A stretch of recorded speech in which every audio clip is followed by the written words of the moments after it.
Epstein ఉన్నారు.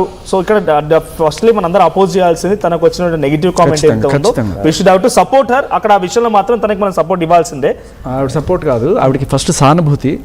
ఖచ్చితంగా పాపం ఆవిడ ఇటువంటి దారుణమైన ట్వీట్స్ ప్రతిసారి ఎదుర్కొంటూ అయినా కూడా మళ్ళీ మళ్ళీ అదే పోస్టులు పెట్టుకుంటూ అవి తీసుకుంటుంది. She is taking these bullets. వాళ్ళకి ఫస్ట్ ఆఫ్ ఆల్ ఎవరైతే ఇటువంటి కామెంట్స్ చేస్తున్నారో దయచేసి మీకు ఒకవేళ ఆవిడ అభిప్రాయం కనుక అభ్యంతరకరంగా అనిపిస్తే మీరు ఒక మంచి సహేతుకరమైన లాంగ్వేజ్లో ఇది చేసి చెప్పండి, అంతే తప్ప మీ నాన్న అనేది దట్ ఈస్ వెరీ డెరోగేటరీ. ఖచ్చితంగా అతనే కాదు, అలాంటి ఊహ ఎవరికైతే వచ్చినా కూడా దయచేసి ప్లీజ్ డోంట్ రిఫరెండ్. మీకు ఆవిడ చెప్పిన మాట నచ్చలేదు, ఓకే ఇది కాదండి, సో మీరు అనుకున్నట్టుగా కాదు, ప్రతి బిల్డింగ్లో అలా కాదు, ఇలా చేస్తే ప్రతి ఒక్కరిని కూడా మనం అనుమానంతో చూడాల్సి వస్తుంది, మీ అభిప్రాయం వేరే ఉండొచ్చు. You can say it politically correct వేలో, అన్పార్లమెంటరీ ఇది కాకుండా. సో అగైన్ దానికి ఆవిడ కూడా రిప్లై ఇచ్చి నువ్వు అటువంటి ఫ్యాంటసీ చేసుకుంటావేమో అంటే ఇంకా మాటకి మాట అట్లా పెరుగుతూ అతను కూడా. సో వాట్ ఎవర్, ఇక్కడ పాయింట్ ఏంటంటే ఆవిడ లేవనెత్తిన ఇష్యూ ఎక్కడో బాబానో లేకపోతే ఎక్కడో ఒక ప్రీస్టో ఎవడో కాదు, మీ ఇంటి పక్కలో కూడా ఉన్నాడు, మీ బిల్డింగ్లోనే ఉంటాడు చూసుకోండి. ఇది ఏంటి అంటే ఫస్ట్ ఆఫ్ ఆల్ ఒక భయం కలిగిస్తుంది మనుషులు. అవునా, రేపు నా కూతుర్ని ఆడుకోవడానికి ఆ పసిదిరు మెట్టు దిగి ఆడుకుంటూ ఉంటుంది, ఎక్కడెక్కడ ఎవడున్నాడో ఏ దరిద్రుడు ఉన్నాడో ఏం చేస్తాడో అనే ఒక భయం.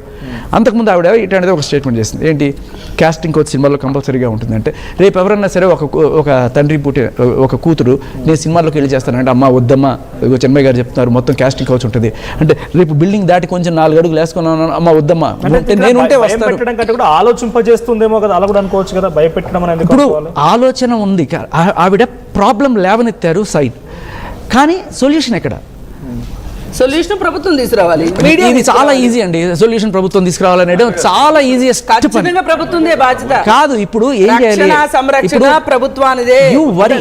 ఆవిడ పాయింట్ ఒక్కరిలో ఒక డౌట్ క్రియేట్ చేస్తున్నారు, మీ బిల్డింగ్ లో ఉన్నారు మీ ఇంట్లో ఉన్నారని చెప్పి. సో మీరు జస్ట్ యూ స్టార్ట్ వరీయింగ్ అని ఆవిడ పెట్టారు, you should worry about the abstinence in your local building. ఇక్కడ మీకు ఒకసారి ఒక్క నిమిషం సార్ నేను చెప్పేస్తాను. ఇప్పుడు ఎప్స్టీన్ అనేవాడు నిజంగా ఏం చేశాడు అంటే వాడు ఏదో దొరికిన అమ్మాయిలు మొలస్ట్ చేయడాలు అత్యాచారాలు చేయడాలో వాడు చేయాలి. వాడు చాలా క్లాస్గా వాడు ఒక గర్ల్ ఫ్రెండ్ని పెట్టుకున్నాడు. వాడు ఎప్పుడు కూడా ఒక అమ్మాయిని అప్రోచ్ అయ్యి నువ్వు ఇగో పోతావా మసాజ్ సెంటర్కి పోతావా లేకపోతే వాడి దగ్గరికి వెళ్తా ఉన్నాడు. వాడు ఏం చేశాడంటే వాడి గర్ల్ ఫ్రెండ్ మొత్తం గర్ల్ ఫ్రెండ్ మీద తీసుకొస్తారు మ్యాక్స్వెల్ అనే ఆవిడ చాలా అభ్యంతరకరం. ఆవిడ 20 ఏళ్ళు జైలు శిక్ష వేశారు, ఏం అభ్యంతరకరం లేకపోతే వేయరు కదా. 20 ఏళ్ళు గిస్లెన్ మ్యాక్స్వెల్కి జైలు శిక్ష వేశారు. దానికి కారణం ఏంటి అంటే ఈవిడ వెళ్ళి వాళ్ళని అరెస్ట్ చేసి జైలు చంపేశారు. అది తెలుసు. He himself is involved in sexual crimes. Of course నేను కాదనట్లా, అంటే ఏదో క్లాస్ గా చేశాడంటే వేరే సంకేతాలు పంపిస్తారు. టార్గెటెడ్ గా చేశారని దాని క్లాసు మాస్ ఉండదు, చేసేది ఏదో పనేది. అంటే వీళ్ళు ఏంటంటే చాలా చూడడానికి చాలా క్లాస్ గా కనబడతారు, చేసేవి ఏదో పనులు అనేది నా ఉద్దేశం యాక్చువల్లీ అక్కడ చెప్పాలండి. సో ఇక్కడ ఏంటంటే ఆవిడ్ని ఆయన ట్రైన్ చేసాడో లేకపోతే వీళ్ళిద్దరు కలిసి అనుకున్నారు. ఇందాక మీరు చెప్పారు కదా కరీంనగర్ లోనో లేకపోతే రీసెంట్ గా ఉత్తరప్రదేశ్లో. సో ఇటువంటివి ఏంటంటే మొగుడు పెళ్ళామో లేకపోతే బాయ్ ఫ్రెండ్ గర్ల్ ఫ్రెండ్ ముందుగా ఫిక్స్ అయిపోతారు. సో ఈవిడ వెళ్ళి అమ్మాయిలకి మెల్లగా డైరెక్ట్గా వీడు వెళ్ళి అడిగాడు అనుకోండి అమ్మాయిలు అఫెండ్ అవుతారు, మగాడు వచ్చి డైరెక్ట్గా మాట్లాడితే. అందుకని ఏం చేస్తుంది, అమ్మ బాగున్నావా, మీ అమ్మ బాగుందా, అది బాగుందా, ఇది మాట్లాడుకొని నీకు మంచి ఉద్యోగం ఉంది నేను చూపిస్తాందా అని చెప్పి వీడు మెల్లగా మస్కా కుట్టి తీసుకొస్తుంది. తీసుకొచ్చిన తర్వాత ఇదిగో వీడే బాసు వీడు అంటే వీడు మెల్లగా ఫస్ట్ చిన్న మసాజ్ సెంటర్లోకి వాటిలోకి దింపి తర్వాత ఇది చేస్తాడు. ఇది చాలా హైఫై రాకెట్. ఇంత పెద్ద రాకెట్ చేసేవాళ్ళు ఇక్కడ ప్రతి బిల్డింగ్లో ఉంటారు అనేది నేను అనుకోను. ఇక్కడ బిల్డింగ్లో ఉండేవాళ్ళు ఎలా అంటే మొలస్ట్ చేసేవాళ్ళు లేకపోతే సందు దొరికితే ఏదైనా అత్యాచారం చేయడానికి ట్రై చేసే విధవలో ఇటువంటి వాళ్ళు ఎవరన్నా సరే ఉండొచ్చు.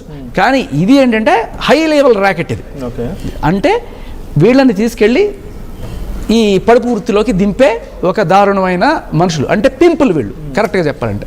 సో ఈ వీళ్ళు ఈ అంటే Epstein- not exactly as Epstein but ఆ మాదిరిగా ప్రయత్నం చేసే వాళ్ళు ఉన్నారు అంతే. అంటే ఇక్కడ మన పరిస్థితి ఏమవుతుంది అంటే సరే ఇటువంటి స్టేట్మెంట్లు వచ్చినప్పుడు rhetorical మగాళ్ళని చూసే కాదమ్మా ఆడవాళ్ళని చూసి కూడా మీరు భయపడాల్సిన పరిస్థితిలో ఉంది. ఎవరన్నా సరే పర్లేదు అక్కే కదా టార్గెట్ చేస్తున్నా ఆంటీయే కదా. మగవాళ్ళని టార్గెట్ చేస్తున్నా మీ అభ్యంతరం. అట్లా ఏం లేదు అబ్స్టీన్ అంటే ఈజ్ అ ప్యాకేజ్. Package. అబ్స్టీన్ తో పాటు ఇటువంటి వాళ్ళు కూడా ఉంటారు, మ్యాక్సెల్ లాంటి వాళ్ళు కూడా ఉంటారు. సో మనం అటువంటి వాళ్ళు అయినా సరే ఇటువంటి వాళ్ళు అయినా సరే జాగ్రత్తగా ఉండాలి అని ఆవిడ చెప్పడంలో నేను స్వాగతిస్తాను. కానీ మీరు ప్రాబ్లం మాత్రమే చూపిస్తారు ప్రతిసారి. ఓకే కాస్టింగ్ కోచ్ సొల్యూషన్ ఏది? ఓకే ప్రతి బిల్డింగ్లో ఉన్నాడు సొల్యూషన్ ఏది?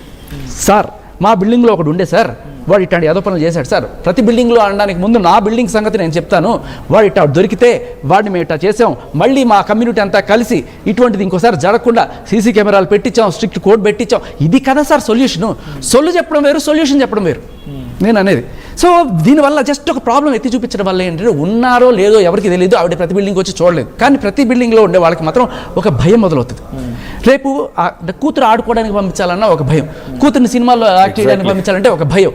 ఈవిడ చెప్పినట్టు బస్సుల్లో పోతే బొలస్ చేస్తారు, బజార్కి పోతే బొలస్ చేస్తారు. అసలు ఆడితే బయటికి పోకూడదా, లోపలికి కూర్చోవాలా అంటే మనకి లేని భయాలు కూడా వచ్చేస్తున్నాయి ఈ స్టేట్మెంట్ వల్ల. అండ్ గవర్నమెంట్ చూపించాలి సెక్యూరిటీ, చాలా సింపుల్. ఖచ్చితంగా ప్రతి ఒక్క మహిళకి గవర్నమెంట్ సెక్యూరిటీ ప్రొవైడ్ చేసిన భారతదేశానికి లేదు. మన దేశం అంత రిచ్ కూడా కాదు. గవర్నమెంట్ అంటే పోనీ మీరు చెప్పండి. సరే, నేను చెప్తాను. రూల్స్ అండ్ మీరు చెప్పండి, సొల్యూషన్స్ మీరు చెప్పండి. లేదు అదే చెప్తాను. ఇప్పుడు ఆయన అనేది గవర్నమెంట్ సూపర్విజన్ ఇస్తుంది కానీ ప్రతి ఒక్కరిని అంత గైడ్ లైన్స్ పాస్ చేస్తుంది. నేను అనేది ఇప్పుడు ఈవిడ చెప్పింది కదా, ఈవిడ లేవనెత్తిన ప్రాబ్లమ్ కి ఆ బిల్డింగ్ లో ఆవిడకి ఎదురైన సమస్య ఏంటి, ఆవిడ ఎలా దాన్ని డీల్ చేస్తారు చెప్తే ప్రతి ఒక్కరు నేర్చుకుంటారు. లేదు, ఆవిడ సమస్య వేరు.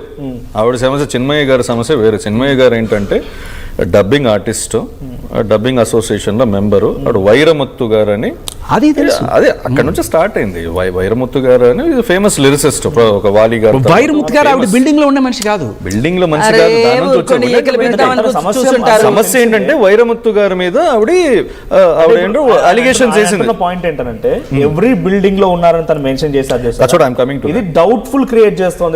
అబ్సల్యూట్లీ ఆవిడ అన్న విషయం తప్పు కాదు, అన్న విధానం కొన్ని సెంటెన్సెస్ చాలా తప్పు. ఏంటంటే ఆవిడ అన్న లేవనెత్తిన విషయం చైల్డ్ అబ్యూస్ ఎగ్జిస్ట్. రాక్షసులు, వాళ్ళ మీద చర్య తీసుకోవాల్సిందే. ఆ చట్టాలు సరిగ్గా లేవు. పోస్కో యాక్ట్ ఉంది, పోస్కో యాక్ట్ ఉంది. బట్ పోక్సో యాక్ట్ అమలు చేశాను, దాన్ని అమలు చేయడానికి ఆ విధి విధానాలు ఇంకా టైటన్